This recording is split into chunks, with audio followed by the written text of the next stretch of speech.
السلام عليكم ورحمة الله وبركاته. أخونا الزملكاوي علاء العطار. علاء العطار مشجع زيه زي أي زملكاوي، بيسعى على أكل عيشه وبيلف وبيروح وبيجي وبينزل يشتغل بال 12 وال 16 ساعة.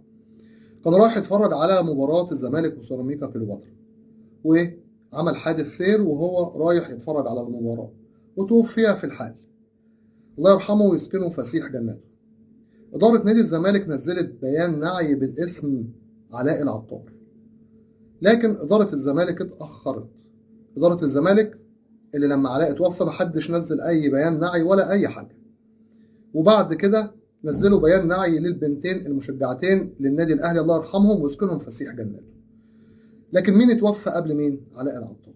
لما لقوا الصفحات قامت عليهم وانتوا نزلتم بيان نعي للبنتين وما نزلتوش للزملكاوي كمان علاء العطار اللي هو متوفي قبلهم، الله يرحمهم ويرحم امواتنا جميعا امين يا رب العالمين. فاداره نادي الزمالك راحت منزله بعد بيان النعي بتاع البنتين، بعدها بساعتين نزلت بيان نعي باسم علاء العطار.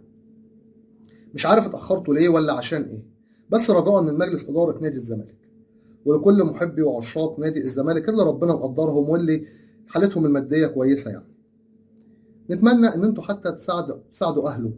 علاء العطار عنده 4 بنات. علاء العطار سايب بنات في عمر الظهور، الله يرحمه ويسكنه فسيح جناته ويرحم بنتين الاهلي كمان ويرحم امواتنا جميعا امين يا رب العالمين. اهلا بيكم مع اسلام ابو مازن، اهلا بكل جمهورنا العزيز.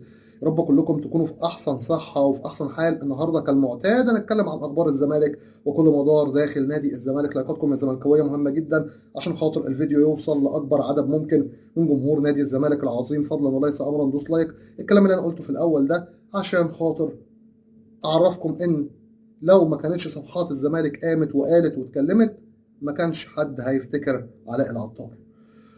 الله يرحمك يا علاء. ونبدا اخبارنا النهارده. وحاجه غريبه، كان من ضمن الاسماء اللي موجوده قبل مباراه المصري البورسعيدي، قبل ما نلعب المصري البورسعيدي اللي هم فاضل لهم انذار ويتوقفوا، كان من ضمن الاسامي غير حمزه المسلوسي وسيف الجزيري واحمد زيزو كان في كمان نبيل عماد دونجا.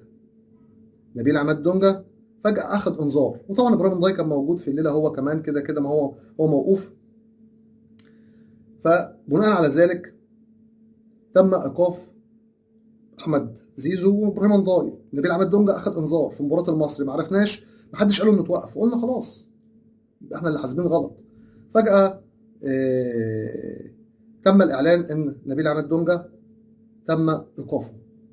المصائب لا تاتي فرادى، يعني دلوقتي هنلعب من غير نبيل عماد دونجا، احمد زيزو، ابراهيم ضاي، ده غير الغيابات بتاعت الاصابات بتاعتنا. حد هيقول لي ابراهيم ضاي مين يا عم؟ لا، ابراهيم ضاي في الباك الشمال صفر، في مكانه وفي مركزه في الوسط الهجومي في الجناح اديله 50 60%. الراجل جاب لك جون الفوز في سيراميكا. المهم نتمنى ان احنا نعرف نعالج الليله بتاعت وسط الملعب دي، نتمنى ان احنا جوميز يقدر يعدي مباراه فاركو على خير. طيب، اتحاد الكره المصري اخذ بيان نادي الزمالك بمنتهى الاستهتار. بيان نادي الزمالك كان اول مطلب فيه واول طلب فيه ان يتم التحقيق مع محمود البنا ومين تاني؟ واحمد الغندور. واللي حصل كالاتي: اتحاد الكوره عين محمود البنا واحمد الغندور لمباريات الترقي للدوري الممتاز، الدوره اللي معموله بين سبورتنج وترسانه ومش عارف مين ومنتخب السويس والكلام ده. ايه ده؟ ايه ده؟ انتوا حاطينهم بتكافئوهم؟ انتوا حاطينهم عشان خاطر بتغيظوا الزمالك؟ انتوا دقت بيكم الحكام؟ طب على الاقل خلي الليله تعدي، طب على الاقل ما تعملش معايا كده. انا ما اعرفش هو ايه اللي بيحصل ده. ايه اللي بيحصل ده؟ يعني انت لسه خارج من كارثه تحكيميه من الاثنين، فجاه بيتعينوا في مباريات مهمه، وبعد ما انت اصلا كزمالك او كاداره طالب ان هم يتحققوا معاهم. مش عارف للدرجه دي عادي، يعني للدرجه دي كلامهم في الهوا. طيب، بما ان الكلام كده، اداره الزمالك قالت ان هي مش هتلعب مباراه النادي الاهلي خلاص غير لما الاهلي يخلص مبارياته. هوب اللي حصل كالاتي: كابتن او استاذ احمد سالم المتحدث الرسمي لنادي الزمالك طلع اكد وقال احنا على قرارنا ومبدأنا ومش هنلعب المباراه حتى لو مارسوا ضغوطات او في ضغوطات علينا. لا. طيب، وبينفي ان في اي كلام ان الزمالك رجع في كلامه او الاداره رجعت في كلامها. رجوع الاداره في كلامها هيخسرها كتير قوي اكتر ما هي خسرانه مع الجمهور. طبعا في اتصالات وفي شغل شغال عشان خاطر الزمالك يلعب المباراه، لكن هنشوف اداره الزمالك هتعمل ايه في الموضوع ده. كمان بخصوص الدوري المصري ومباريات النادي الاهلي المؤجله، في ناس كتير قوي مستغربه ان السبع مباريات القادمين للنادي الاهلي في الدوري المصري من ضمنهم 4 مباريات مع فرقتين من اللي هم هيهبطوا.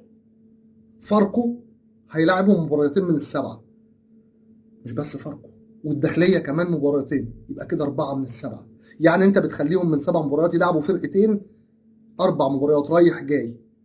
استاذ عامر حسين بتلعبهم مع فرق اللي بتنافس على الهبوط. طيب خلاص خلصنا؟ لا ما خلصناش، ده انتوا ناسيين حاجه كمان. ده الاهلي خلص المباراتين بتوعه بتوع بلديه المحله اللي هو برده كمان بينافس على الهبوط. انت فاهم انا بقول ايه ولا فاهمني ولا شايف انا عاوز اوصل لك ايه؟ انا مش بقول لك انت كزملكاوي انت زملكاوي فاهم الليله، لكن انا بقول للاهلاوي عشان ما يجيش في التعليقات يكتب لي كلام غريب. وفجاه لسه اصلا الاهلي ما خلصش الدور الاول، لسه مبارياته ما خلصتش، لسه ما لعبش فيوتشر، لسه ما لعبش بيراميدز. المباريات التقيله ما بيلعبهاش، بيعينها له للاخر. طيب هو ده جديد؟ انت مستغرب يا زملكاوي؟ لا مش مستغرب، لان كل سنه ده بيحصل فيه مؤجلات للاهلي بحكم مشاركته في دوري ابطال افريقيا. هوب استاذ عمرو حسين ما بيجيبلوش الجدول بالترتيب، لا بيجيب له الفرق الاضعف في الاول يكسبها ويظبط حاله ويروق على نفسه، وبعد كده نوصل للمرحله الاخيره يبدا بقى يلعب بيراميدز، يلعب بقى فيوتشر، يلعب فلان، يلعب علان. ايه ده؟ مش عارف ايه اللي بيعمله بصراحه، ما اعرفش. الجدول ده بيتنظم تنظيم من العالي، على راي اخواتنا الزملكاويه ده بيتفصل ولا تفصيله احسن ترزي. الخبر التالي معانا بقى بخصوص ازمه حراس مرمى نادي الزمالك، والحمد لله كلنا سمعنا ان خلاص محمد صبحي جدد لنادي الزمالك 3 سنين تقريبا ب6 أو 7 مليون في الموسم. خلاص محمد عواد تم ايقافه والتحقيق معاه هيكون يوم السبت الساعه 3 العصر. ومحمد عواد ما اعترضش ولا اي حاجه وقال هبقى متواجد وهمتثل للقرارات اللي هياخدها نادي الزمالك. مع ان انا واحد من الناس عذره اللي يبقى قدامه حسام عبد المجيد وما يعملش معاه كده وما يتخانقش معاه يبقى غلطان، هو بيحس برضه. المهم دلوقتي محمد صبحي لسه ما تمش شفائه شفاء كامل، يبقى هل ممكن يكون محمود الشناوي هو حارس المرمى؟ هل ممكن محمود الشناوي يبقى حارس المرمى؟ وهنا سؤال بيطرح نفسه تاني. محمد نديم وعبد الرحمن نفاد اللي نادي الزمالك قال لهم خلاص اقعدوا في بيتكم لحد ما نقول لكم هنعمل معاكم ايه، هنجدد لكم ولا ونصعدكم الفريق الاول ولا نقول لكم امشوا، وفي الارجح هيمشوا. هل هم خبرات اكتر من محمود الشناوي؟ طب ما اعرفش، انا موقف انا محمود الشناوي صغير خالص يا جماعه، صغير خالص. 2005 ده ولا 2006 ده صغير، دول كانوا خبره عنه وخدوا معاك مباريات وتدريبات ومباريات من اللي هي بتبقى مباريات وديه. ما اعرفش حاجه يعني، العمليه اصلا مش ناقصه. انا حاسس ان في تخبط جامد قوي قوي قوي قوي بيحصل قوي، سواء اصلا اذا كان من مجلس الاداره، اذا كان برضو من للاسف من المدير الكوره، اذا كان من ده اذا كان من ده داخل الفريق كره القدم. ما حاسس ان مفيش ضابط ولا رابط بجد. حاجه غريبه، حاجه تزعل، حاجه اغرب من الخيال. على العموم ربنا ينصرنا. مباراتنا القادمه ان شاء الله امام نادي فاركو يوم الجمعه الساعه 7 مساء على استاد المقاولون العرب. وكل ما يتضايق يقول لك العب في المقاولين. يا عم استادنا استاد القاهره ورب تصلح، واحنا عندنا في الزمالك مش هنلعب غير في المقاولين العرب؟ طب ما تعترضوا على الاستاد ذات نفسه، الاستاد مش كويس. ولا حياه لمن تنادي. عشان الزمالك حب في قلبنا هندعم نادي الزمالك، مش هنتخلى ابدا عن نادي الزمالك، ودائما وابدا في ظهر نادي الزمالك الى ان ينتهي بنا العمر. اترككم في رعايه الله وامنه وحفظه، ولكم مني خالص حبي وتقديري واحترامي، وان شاء الله القادم افضل. عشان الزمالك حب في قلبنا، والسلام عليكم ورحمه الله وبركاته.